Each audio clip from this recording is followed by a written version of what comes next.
მე ომის მეშინია. იმიტომ რომ ამ ხალხს შეუძლია მოვიდეს და მშობლები დაგიხოცოს.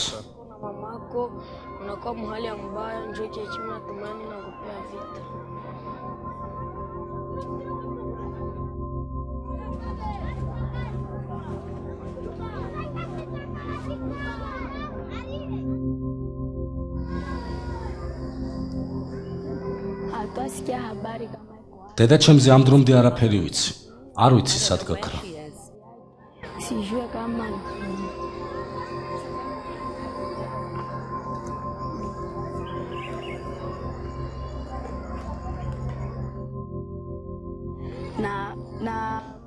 ყველა მხრიდან სროლები ისმოდა.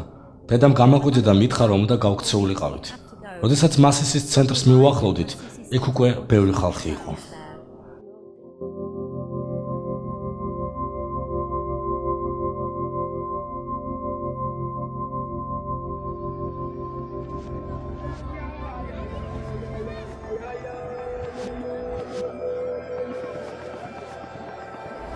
როდესაც ეს ხალხი თქვენ სახლში მოდის, მათ ყველაფერი მეაქვთ რაც კი გაბადია. უარესია თუ ისინი დანებით არიან შეიარაღებულები, მაშინ ისინი ნაკუწებად დაგჭეხავენ.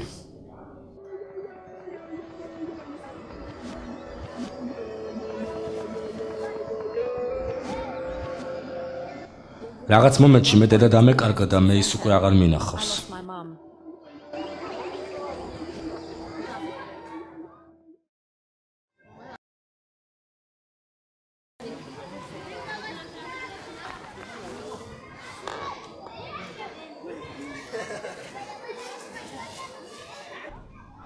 ანტუანის ისტორია ძალიან ჰგავს ესტის ისტორიას და სხვა ათასობით ბავშვისას სამხრეთ კივუში, კონგოს დემოკრატიული რესპუბლიკის პროვინციაში, სადაც 20 წლიანი სამოქალაქო ომი გრძელდებოდა და ისევ ახალი ძალებით განახლდა. ანტუანი და ესტა, როგორც ათასობით სხვა ბავშვი ომს გაექცნენ და იძულებულები გახდნენ საკუთარი სახლები დაეტოვებიათ. მათ ყველაფერი დაკარგეს, რაც კი გაარჩნდათ. დღეს ისინი მასისის რეგიონში კალინკას დენილთა ბანაკში ცხოვრობენ. მათ ევროკავშირის მიერ ორგანიზებული ინიციატივის მსოფლიო ბავშვების და დენილთა საკითხებში ნორვეგიული საბჭოს წყალობით გაუმართლავს და ისინი დღეს სკოლაში დადიან. ეს ორგანიზაცია ბავშვებს სკოლაში აბრუნებს, მათ უფლებებს იცავს. კონფლიქტურ რეგიონებში, სადაც შეიარაღებული დაჯგუფებები მოქმედებენ, ნორმალური ცხოვრებისათვის საჭირო პირობებს ქმნის.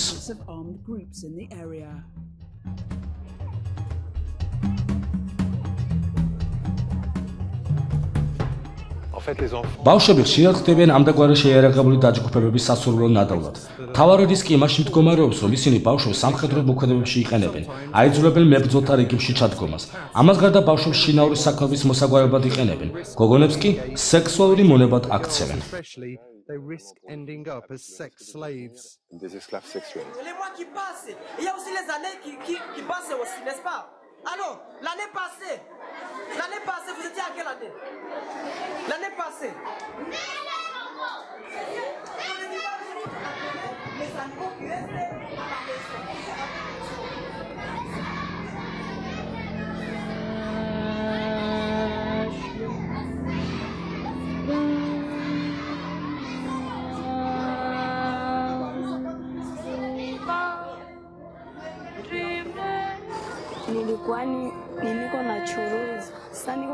მე სხვადასხვა ნივთებით ვაჭრობდი და ერთხელაც ჩემს თავს ვუთხარი. საკმარისია.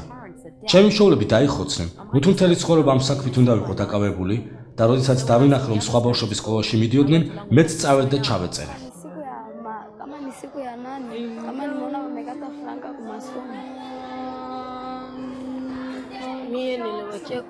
მე ადრე სკოლაში იმიტომ არ დავდიოდი, რომ ჩემს მშობლებს ფული არ ჰქონდათ. ბუჩქნარს ვაგროვებდი და ვყიდიდი. შემოსავალს კი მშობლებს ვაძლევდი. ძალიან რთული ცხოვრება მქონდა.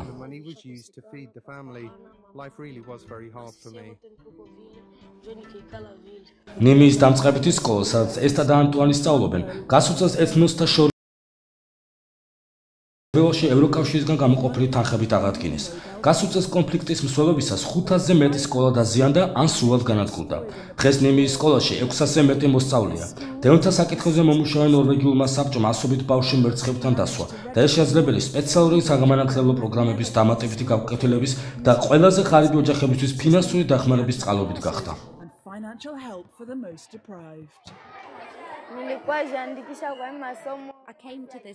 მე სკოლაში იმიტომ ჩავეწერე, რომ მინდა ჩემი ცხოვრება შეიცვალოს.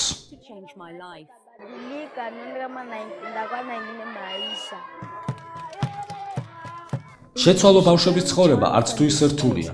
თავიდან ჯერ საჭიროა უსაფრთხო ადგილის შერჩევა.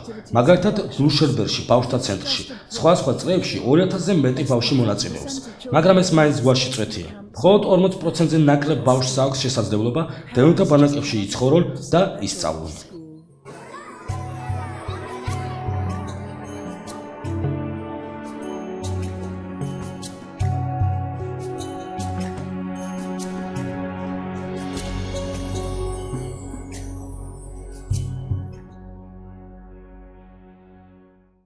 Thank you.